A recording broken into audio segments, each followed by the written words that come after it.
Ada sebuah korporasi yang bukan hanya berdagang rempah, tetapi juga memiliki tentara pribadi, memungut pajak, menjatuhkan sultan, sampai menjalankan pemerintahan. Jika sekarang perusahaan teknologi terlalu berkuasa, maka pada abad ke-17 sampai 19, dunia pernah merasakan versi ekstrimnya dan itu bernama The Honorable East India Company.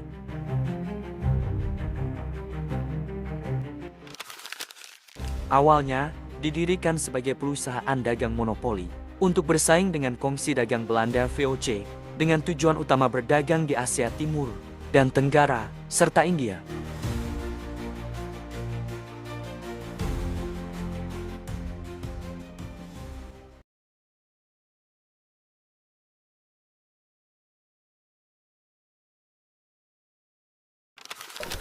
Pada akhir abad ke-16, Inggris mulai tertinggal dalam perlombaan rempah.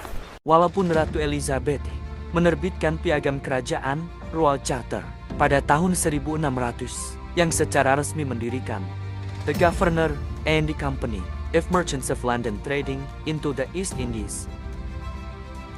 Portugis telah mendominasi jalur laut menuju Asia sejak Vasco da Gama, yaitu pada tahun 1498. Dan Belanda mendirikan VOC, Verenigde Oostindische Company, pada tahun 1602, yang langsung menjadi kekuatan maritim komersial raksasa. Piagam pendirian East India Company memberi hak monopoli pelayaran dan perdagangan Inggris ke Asia. Jadi sejak awal East India Company dibangun sebagai proyek maritim, bukan proyek kolonial politik.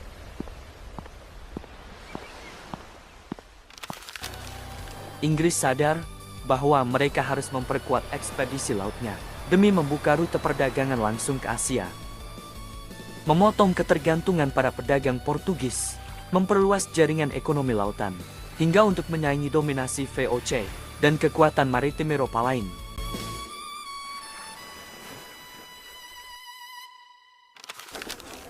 Awalnya, perusahaan ini hanyalah kumpulan pedagang Inggris yang ingin menyaingi dominasi Portugis dan Belanda dalam perdagangan rempah Asia. Mereka tidak membayangkan bahwa dalam 2 abad berikutnya, perusahaan itu akan mengendalikan sebagian besar India dan memainkan peran geopolitik global. East India Company akhirnya membangun strategi berbeda. Mereka tidak hanya berdagang, tetapi membentuk jaringan diplomasi dengan penguasa-penguasa lokal Asia Selatan.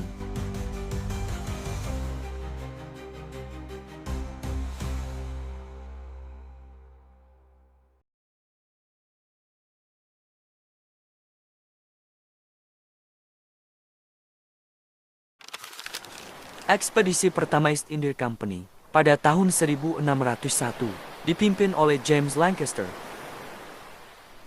Sebelum memimpin pelayaran pertama East India Company, James Lancaster telah menjalani berbagai pengalaman yang mengasah kecakapannya dalam navigasi pelayaran.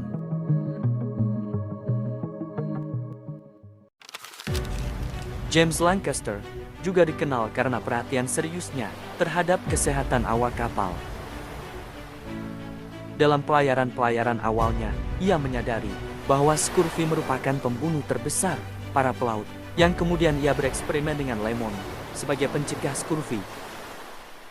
Catatan ini dianggap salah satu kontribusi tertua terhadap kesehatan maritim Inggris.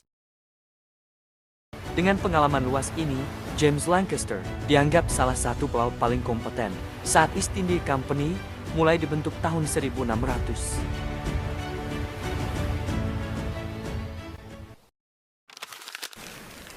Hingga akhirnya, pada tahun 1601, James Lancaster ditunjuk memimpin armada pertama East India Company. Pelayaran ini terdiri dari 4 kapal, yaitu Red Dragon, Hector, Ascension, dan Susan. Tujuannya sederhana, namun penuh risiko, yaitu membuka jalur dagang Inggris ke Asia, khususnya sumber rempah.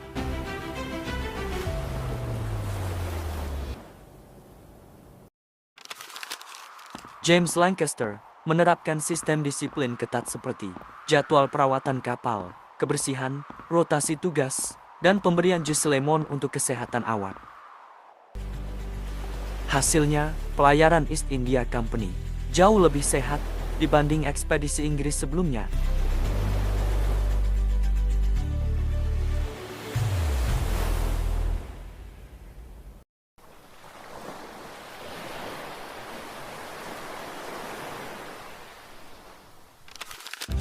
Pada tahun 1602, James Lancaster tiba di Kesultanan Aceh. Ia berhasil menjalin hubungan diplomatik dengan Sultan Alauddin Riayat Shah. Dari negosiasi ini, East India Company memperoleh hak untuk membeli lada langsung dari sumbernya. Ini merupakan keberhasilan monumental karena mengakibatkan Inggris tidak lagi bergantung pada pedagang Portugis. Mereka memiliki pos dagang resmi pertama, dan reputasi East India Company mulai dikenal di Asia.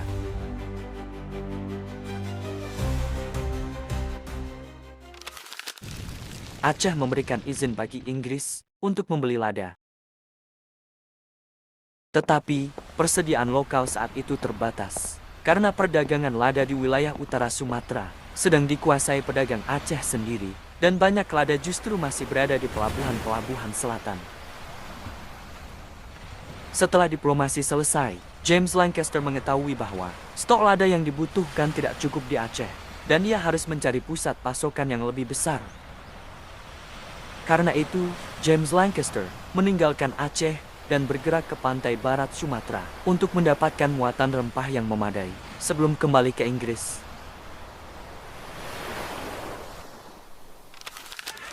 Dan ketika pada perjalanan pulang, James Lancaster berhasil menangkap kapal Portugis, Cinque Ports, yang syarat muatan. Hasil rampasan ini begitu besar, sehingga keuntungan bersih ekspedisi mencapai 200-300% bagi para investor East India Company.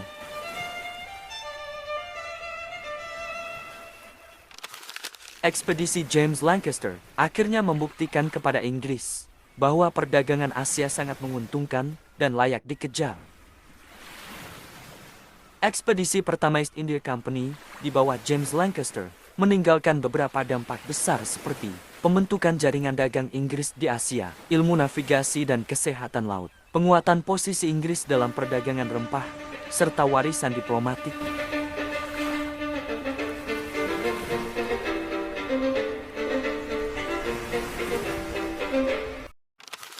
Hingga akhirnya, James Lancaster diberi gelar Sir oleh Raja James I pada tahun 1603 sebagai bentuk penghargaan atas jasanya dalam membuka jalur baru Inggris ke Asia.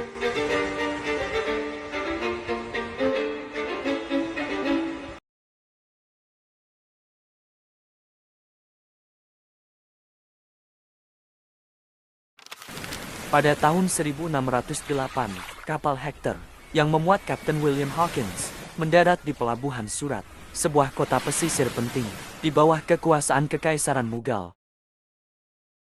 Misi ini merupakan bagian dari ekspedisi perdagangan East India Company yang sedang mencari jalur alternatif untuk perdagangan rempah, kain, dan komoditas bernilai tinggi di Asia. Namun pada saat itu, Portugis mendominasi Lautan India Barat dengan gabungan kekuatan dagang dan militernya.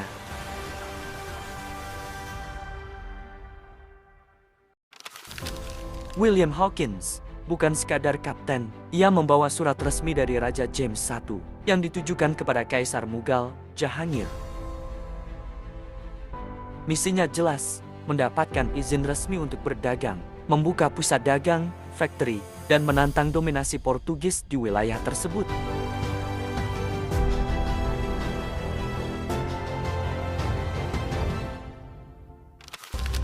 Kedatangan William Hawkins di Surat langsung dihadapkan dengan tantangan, bukan dari kerajaan Mughal, tetapi dari Portugis yang mencoba menghalangi koloni dagang Inggris.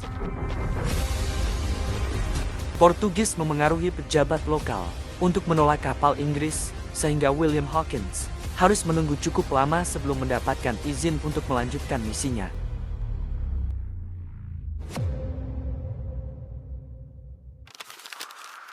Pada awal tahun 1609, setelah melewati berbagai hambatan, William Hawkins akhirnya mendapat izin untuk melakukan perjalanan ke Agra, yaitu ibu kota Mughal. Perjalanannya bukan sekadar tamasya, ia membawa mandat diplomatik untuk menegosiasikan hubungan dagang langsung antara Inggris dan Mughal.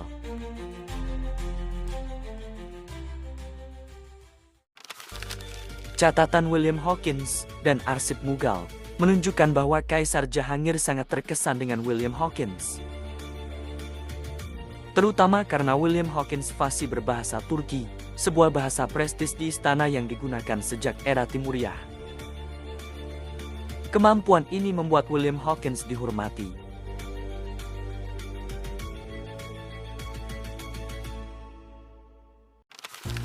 Meskipun hubungan personal William Hawkins dengan Jahangir sangat baik, tapi misinya tidak berjalan mulus. Di balik layar, Portugis memainkan politik yang sangat aktif.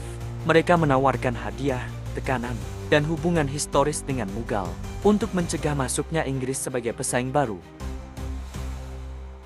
Portugis bahkan memberikan armada dan bantuan militer kepada Mughal, khususnya dalam pertahanan pesisir, sebuah faktor penting mengapa pejabat Mughal di tingkat lokal lebih percaya Portugis daripada Inggris yang baru datang.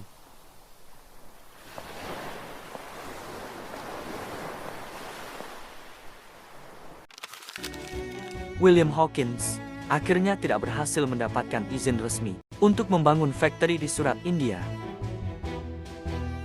Namun, ia justru menanamkan fondasi diplomatik yang akan sangat penting di masa depan. Fondasi yang membuat misi suksesornya yaitu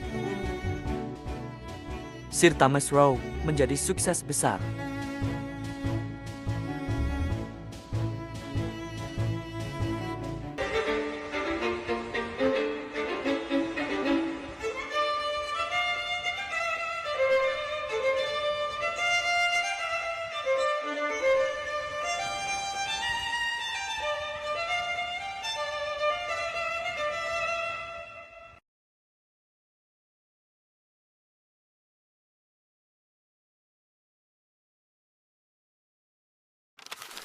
Awal abad ke-17, tahun 1612, Inggris masih dapat dikatakan sebagai anak baru di Laut India, masih grogi menghadapi Portugis yang sudah ratusan tahun mendominasi.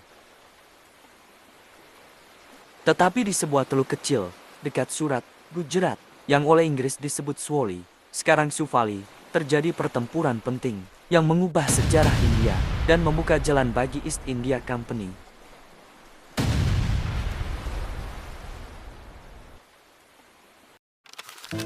Tokoh sentral dari pihak Inggris adalah Kapten Thomas Best, seorang nakoda East India Company yang punya keberanian besar dan sedikit kepercayaan diri berlebih, dua hal yang ternyata sangat diperlukan untuk menantang Portugis.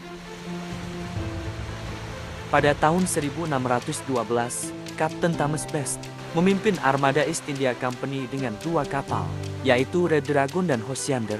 Kedua kapal inilah yang nantinya melawan armada Portugis yang jauh lebih besar.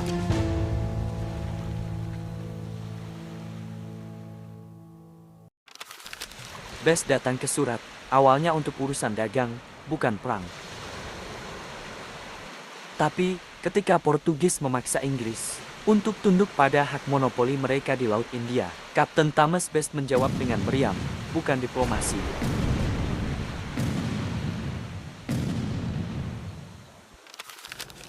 Portugis merupakan pemain lama di Samudra Hindia.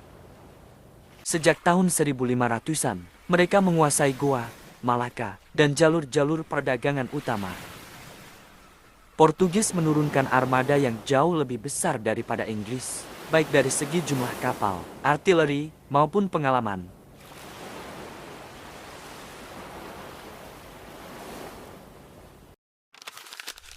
Walaupun jumlahnya lebih besar, Portugis mengalami masalah karena kapal mereka lebih berat, kurang gesit, dan posisi mereka di teluk tidak menguntungkan.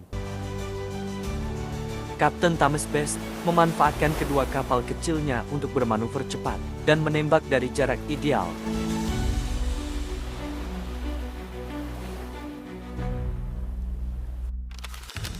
Di lain sisi secara teknis, Mughal tidak ikut bertempur, tetapi mereka sangat terlibat secara politis.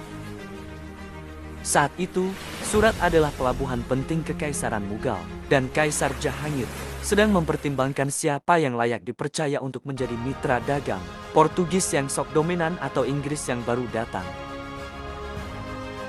Pejabat Mughal di Surat, yang sering disebut dalam catatan Inggris sebagai Governor of Surat atau Surat Fauda, mengamati pertempuran dari darat.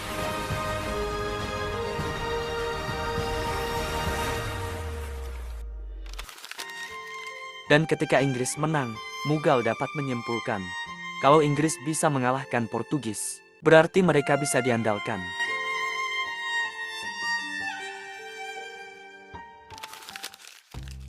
Kemenangan Swali menjadi modal penting bagi East India Company untuk mendapatkan izin dagang resmi.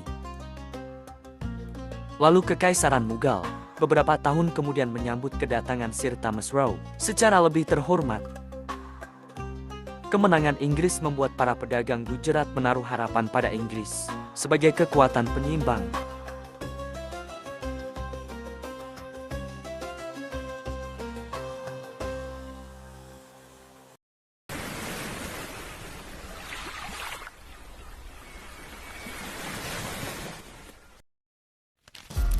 Jika William Hawkins adalah pembuka pintu Inggris di India pada 1608, maka Sir Thomas Roe adalah orang yang membawa kunci dan mengunci perjanjian resmi pertama Inggris dengan Kekaisaran Mughal. Tetapi sebelum Sir Thomas Roe benar-benar berangkat ke India pada tahun 1615, ada konteks penting yang sering terlupakan, yaitu pada tahun 1611. Ketika East India Company mulai menyadari bahwa hubungan dagang dengan kekaisaran besar seperti Mughal tidak cukup hanya mengandalkan hadiah dan keberanian kapten kapal.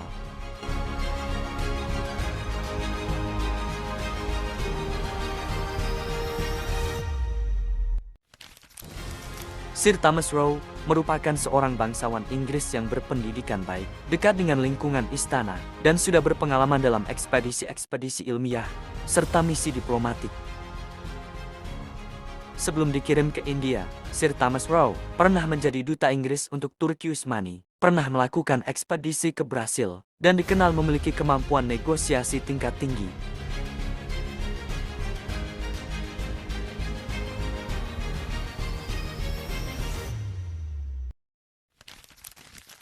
Yang unik, Sir Thomas Roe bukan orang laut seperti William Hawkins atau James Lancaster. Ia lebih mirip kombinasi antara diplomat profesional dan penjelajah intelektual, kombinasi yang tepat untuk menghadapi istana Mughal yang penuh protokol, seni, dan politik tinggi.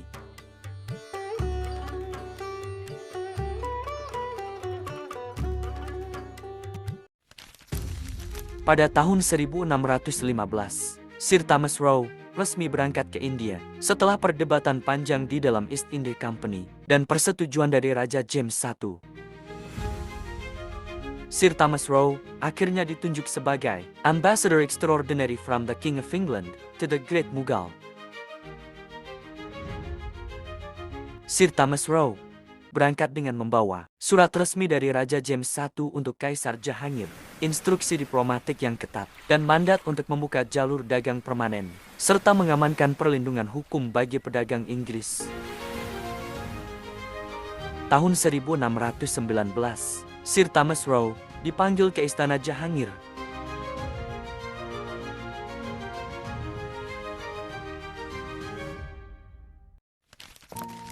Saat tiba di India, Sir Thomas Roe mendapati Mughal bukan kerajaan biasa. Mereka adalah salah satu kekaisaran terkaya di dunia, pusat seni, ekonomi, dan militer. Diplomasi di sana bukan sekadar negosiasi, melainkan pertunjukan kekayaan, etiket, dan simbol politik. Sir Thomas Roe mencatat semuanya dengan detail dalam The Embassy of Sir Thomas Roe to the Court of the Great Mogul. Setelah 4 tahun berada di Agra dan mengikuti rombongan Jahangir dalam perjalanan musimannya, Sir Thomas Roe akhirnya mendapatkan izin resmi mendirikan factory pos dagang, hak perdagangan relatif bebas, dan perlindungan dari aparat Mughal.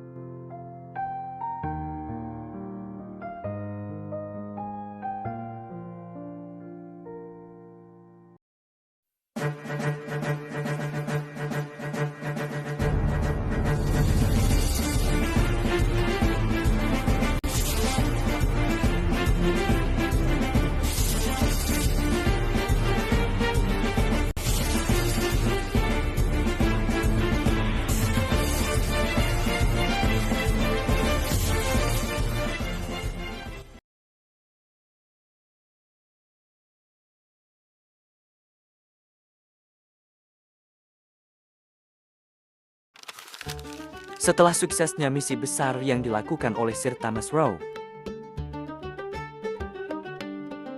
Pada tahun 1639, terjadi pembelian tanah dan permulaan pemukiman di pantai Coromandel. Agen East India Company, seperti Francis Day, membeli lahan dan mulai membangun pos yang kelak menjadi Fort St. George, yaitu cikal bakal Madras atau Chennai. Dan pada tahun yang sama, East India Company berhasil menguasai Madras dan Chennai.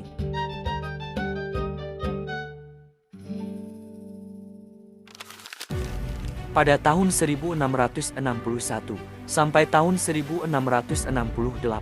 Bombay atau Mumbai berpindah dari Portugis ke tangan Inggris. Pulau-pulau Bombay menjadi milik mahkota Inggris lewat perjodohan, bukan dengan perang, yaitu pernikahan antara Raja Charles II dengan Catherine of Braganza. Lalu Bombay diserahkan atau disewa ke East India Company, sebuah langkah penting untuk basis Barat India. Dan pada sekitar tahun 1690, Job Jarnett diidentifikasi sebagai tokoh yang menetapkan pusat dagang Inggris di tepi Huli, Kalkuta, yang kemudian tumbuh menjadi pusat administrasi dan keuangan East India Company di Bengal.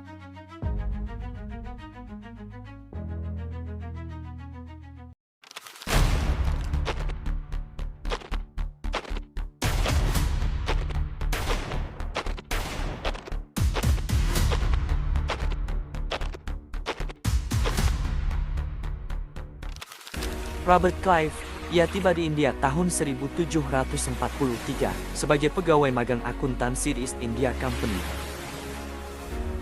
Ia, Robert Clive muda, bukanlah tentara, bukan bangsawan, dan bahkan bukan petualang. Ia hanyalah pemuda yang kabur dari depresi dan kebosanan hidup di Inggris. Situasi India saat itu tidak stabil. Kekaisaran Mughal sudah mulai melemah. Kekuasaan daerah seperti Nawab, Bengal, Hyderabad, dan Maratha mulai saling berebut posisi, sementara Inggris dan Prancis bersaing ketat.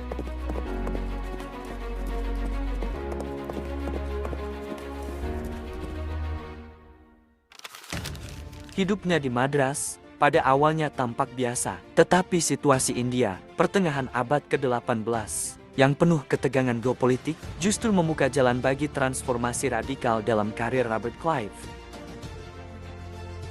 Ketika konflik Inggris-Prancis berkembang dalam rangkaian perang yang dikenal sebagai Carnatic Wars, Robert Clive yang merasa jenuh dengan posisi administratifnya dan justru menemukan ambisi dan bakat barunya dalam dunia militer. Keberanian dan naluri taktisnya yang kuat membuatnya menonjol dan memberi kesan bahwa ia jauh lebih cocok memimpin pasukan daripada menulis laporan keuangan.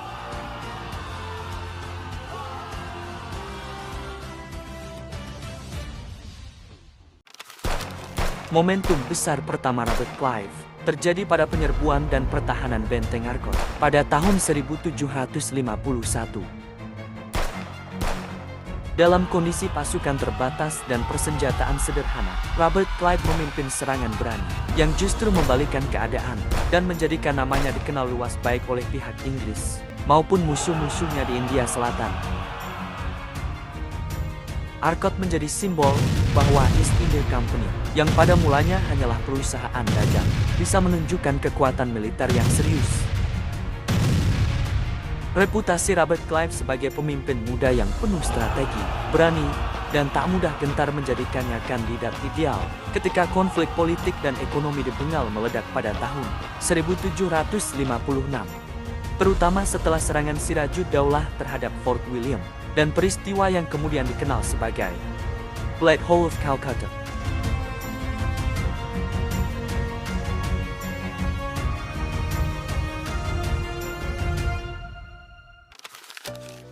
East India Company membutuhkan seseorang yang tidak hanya dapat berperang, tetapi juga dapat memainkan permainan politik yang rumit di tingkat elit India. Dan Robert Clive merupakan orang yang tepat untuk tugas tersebut. Robert Clive kemudian memimpin ekspedisi untuk merebut kembali Calcutta dan melakukan manuver politik yang jauh lebih dalam dari sekadar operasi militer.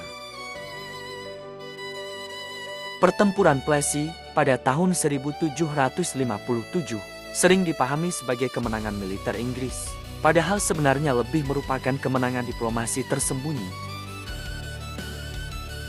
Melalui negosiasi rahasia, penyogokan, dan manipulasi politik, Robert Clive berhasil membujuk para pejabat penting Bengal, termasuk Mir Jafar, untuk berkhianat kepada Sirajud-Daulah.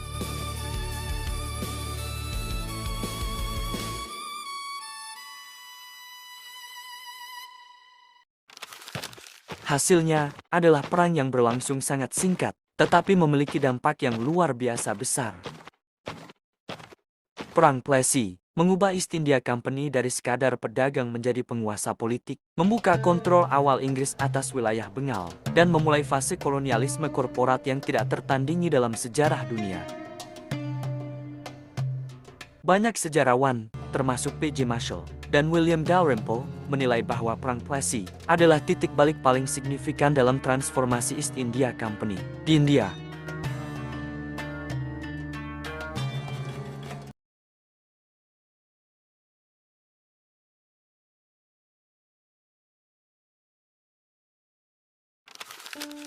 Tidak sedikit pejabat Inggris yang menjalin relasi dekat dengan wanita lokal, baik dalam status yang lebih informal, seperti gundik atau concubine, maupun dalam pernikahan semi-resmi.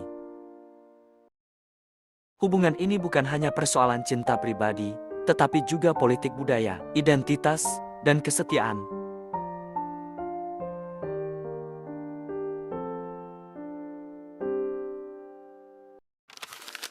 Banyak pegawai dan perwira East India Company yang hidup di India jauh dari kampung halaman. Karena istri Inggris sulit datang atau tinggal lama, mereka mencari hubungan lokal dengan perempuan India. Praktik gundik dan perkawinan lokal mencerminkan ambivalensi kekuasaan kolonial. Pejabat Inggris dari meraup keuntungan hubungan lokal, sekaligus menyeimbangkan loyalitas pada perusahaan East India Company dan kepada penguasa-penguasa lokal.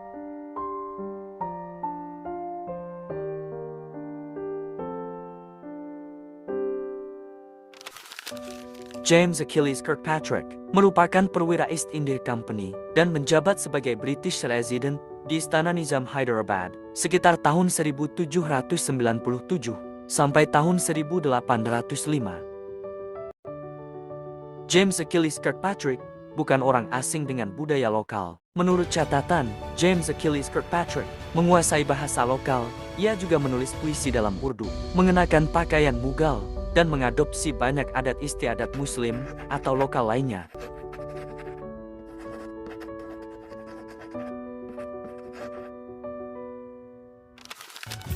James Achilles Kirkpatrick bertemu dengan Khairunisa pada peristiwa sosial istana. Khairunisa dikatakan sangat jatuh cinta pada James Achilles Kirkpatrick dan akhirnya mendekatinya secara diam-diam di Zenana. Dalam surat-suratnya, James Achilles Kirkpatrick menyebut bagaimana Khairunisa berkali-kali menyatakan bahwa takdirnya terhubung dengan dia, dan pertemuan mereka selalu dibayangi gejolak emosional.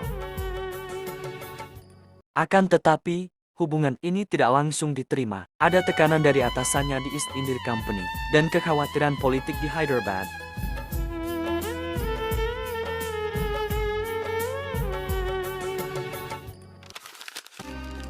Sekitar tahun 1800, James Achilles Kirkpatrick dan Khairunisa menikah. Menurut hukum Islam, dalam upacara pribadi yang sangat terbatas.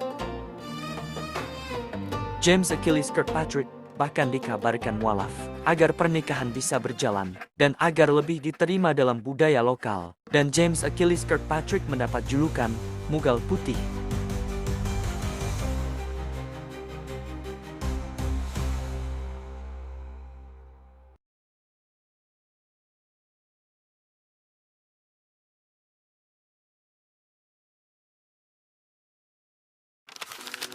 Pada tahun 1773, East India Company sedang berada dalam kondisi yang paradoks. Di satu sisi, East India Company merupakan korporasi paling berkuasa pada zamannya, menguasai perdagangan teh, tekstil, dan rempah. Namun di sisi lain, perusahaan ini hampir bangkrut akibat korupsi internal, perang yang mahal di India, dan mismanajemen di tingkat direksi.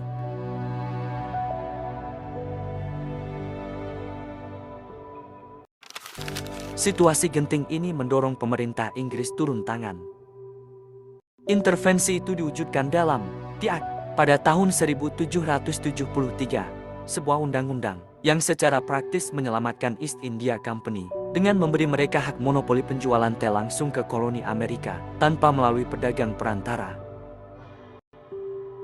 Tujuannya sederhana, membantu East India Company menjual surplus 17 juta pon teh yang menumpuk di gudang, sembari menyelamatkan pendapatan negara Inggris yang sangat bergantung pada tarif impor perusahaan ini.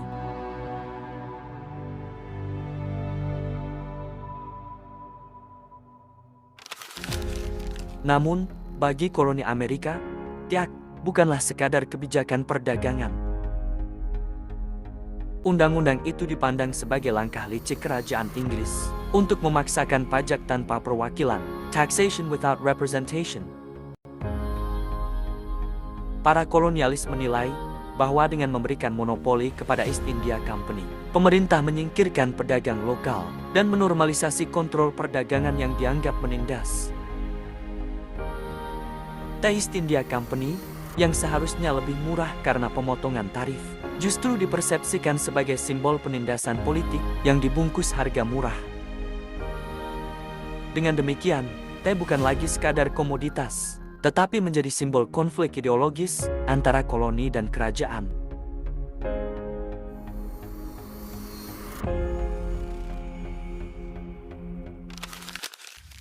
Kecurigaan masyarakat kolonial terhadap East India Company bukan tanpa alasan.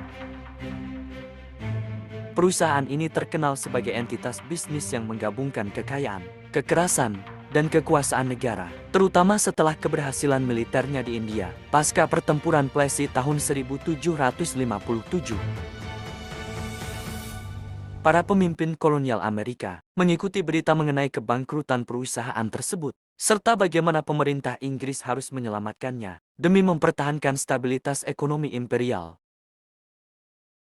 Bagi kolonialis, menyelamatkan East India Company melalui TIAC tampak seperti penyalahgunaan kekuasaan publik demi kepentingan korporasi swasta.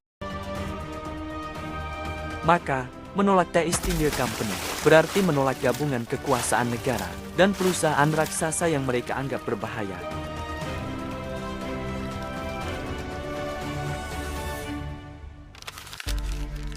Ketegangan ini memuncak pada tahun 1773 ketika 3 kapal, yaitu Dartmouth, Eleanor, dan Beaver, tiba di Boston membawa muatan teh milik East India Company. Para Patriots, termasuk kelompok radikal Sons of Liberty, sudah bersiap melakukan protes. Mereka meminta gubernur kolonial, Thomas Hutchinson, untuk mengembalikan kapal-kapal tersebut ke Inggris. Tetapi permintaan itu ditolak. Pada malam hari, ratusan warga kolonial, sebagian mengenakan penyamaran sebagai penduduk asli Amerika, menyerbu dermaga dan naik ke kapal. Dalam aksi terorganisasi, tanpa kekerasan terhadap manusia, mereka membuang 342 peti teh East India Company ke pelabuhan Boston. Aksi ini kemudian dikenal sebagai Boston Tea Party, sebuah peristiwa yang mengguncang politik Atlantik dan menjadi titik balik menuju Revolusi Amerika.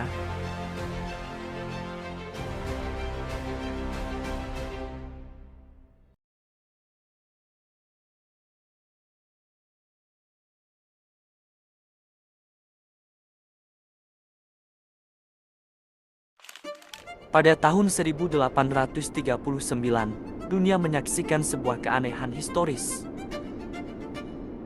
Sebuah perusahaan dagang swasta, East India Company, memiliki tentara yang lebih besar daripada tentara kerajaan Inggris itu sendiri.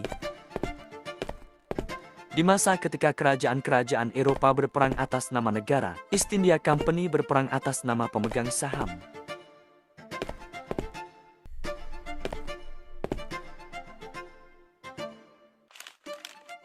Perusahaan ini mengelola pasukan sekitar 300.000 serdadu. Sementara, tentara Inggris hanya memiliki kisaran 100.000 sampai dengan 150.000 tentara reguler.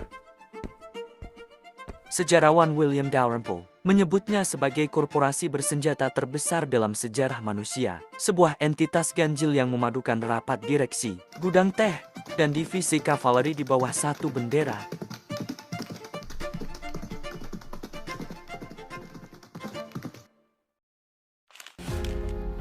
Tentara raksasa ini bukanlah sesuatu yang lahir tiba-tiba. Sejak kemenangan East India Company dalam Battle of Plassey pada tahun 1757 dan Battle of Bussar pada tahun 1764, perusahaan ini semakin percaya diri dalam menjalankan fungsi negara tanpa menjadi negara. Pada tahun 1839, ketika Inggris memulai Perang Anglo-Afghanistan pertama, sebagian besar pasukan yang mereka kerahkan ke Asia Tengah merupakan kombinasi tentara East India Company dan unit Crown, bukan sebaliknya. Dengan kata lain, organisasi swasta ini menjadi alat ekspansi geopolitik yang efektif, murah bagi kerajaan, tetapi sangat brutal bagi kawasan yang dikuasainya.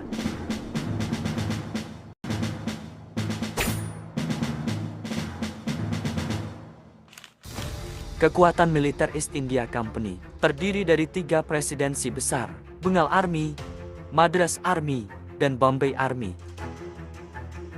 Di antara ketiganya, Bengal Army merupakan yang terbesar dan paling bangsawan, karena banyak rekrutan berasal dari kasta tinggi Brahmin dan Rajput. Karakter ini kelak menjadi salah satu pemantik pemberontakan pada tahun 1857.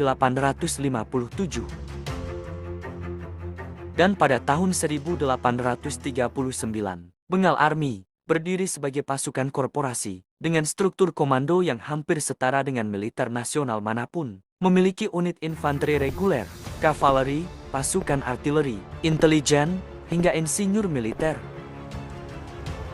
Perusahaan dagang yang pada awalnya hanya mengangkut kain, garam, dan teh, kini mengatur perang multi kawasan, dari Delhi hingga Jalalabad.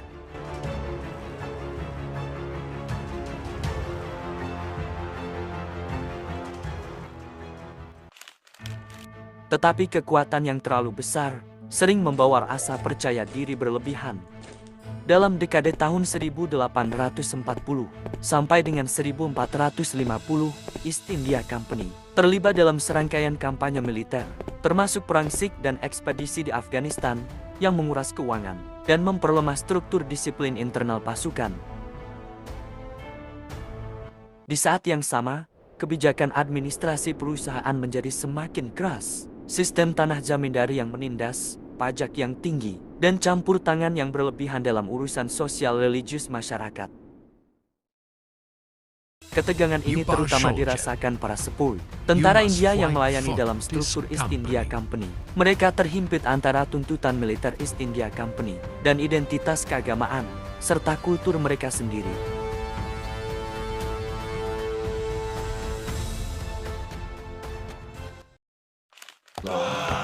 Pada akhirnya, semua ketegangan ini meledak pada pemberontakan tahun 1857, sering disebut India's First War of Independence. Pangkal masalahnya sering disederhanakan pada isu pelumasan peluru kartrid dengan lemak sapi dan babi yang menyinggung sepoi Hindu dan Muslim, tetapi akar sebenarnya jauh lebih dalam. Frustrasi ekonomi, diskriminasi rasial di tubuh East India Company, reorganisasi tanah, dan intervensi perusahaan pada adat lokal. Ketika sepoi Benggala memberontak di Meerut pada Mei tahun 1857, api itu menjalar ke Delhi, Kanpur, Lucknow, Jhansi, hingga Bihar.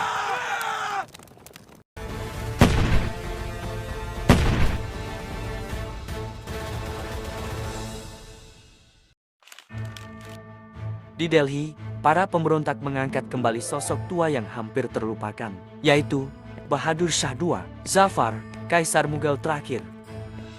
Menjadikannya sebagai simbol pemersatu, mereka membawa kembali bayangan kejayaan Mughal, meski hanya sekejap. Namun tentara East India Company, dengan struktur komandonya yang lebih modern dan logistik yang lebih stabil, akhirnya berhasil menghancurkan perlawanan itu.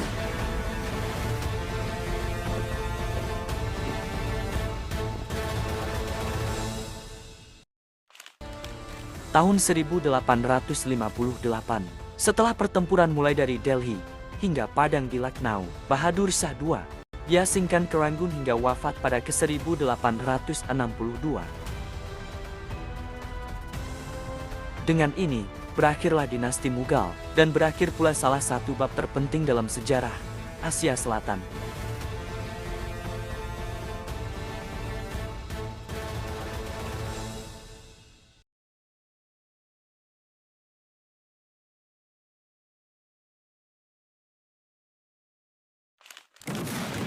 Pemberontakan pada tahun 1857 merupakan peristiwa yang sering disebut sebagai titik penentu runtuhnya East India Company. Pemberontakan 1857 bukanlah gejolak kecil. Bagi East India Company, ini adalah mimpi buruk. Selama 1 abad mereka berkuasa, tidak pernah mereka menghadapi pemberontakan dengan skala sebesar ini.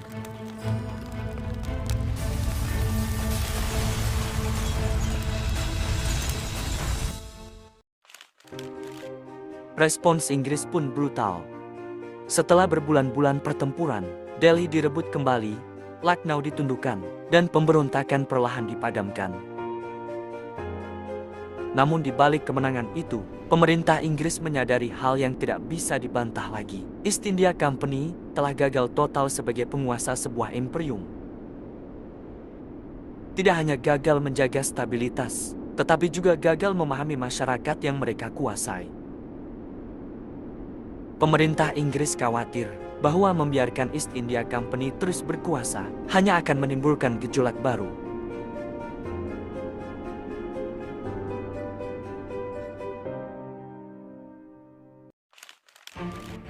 Akhirnya, pada tahun 1858,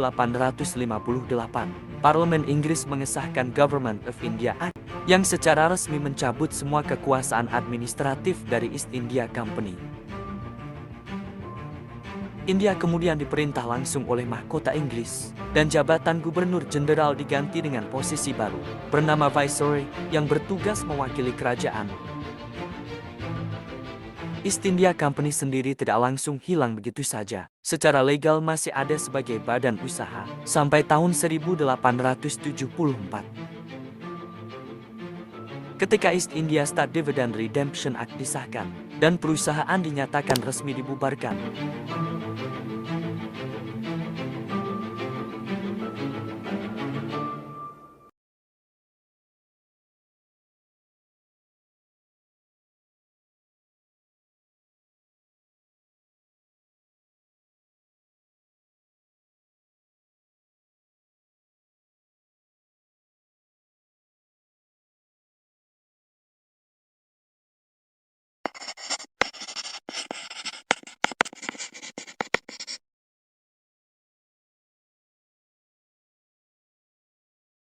Subscribe to my channel.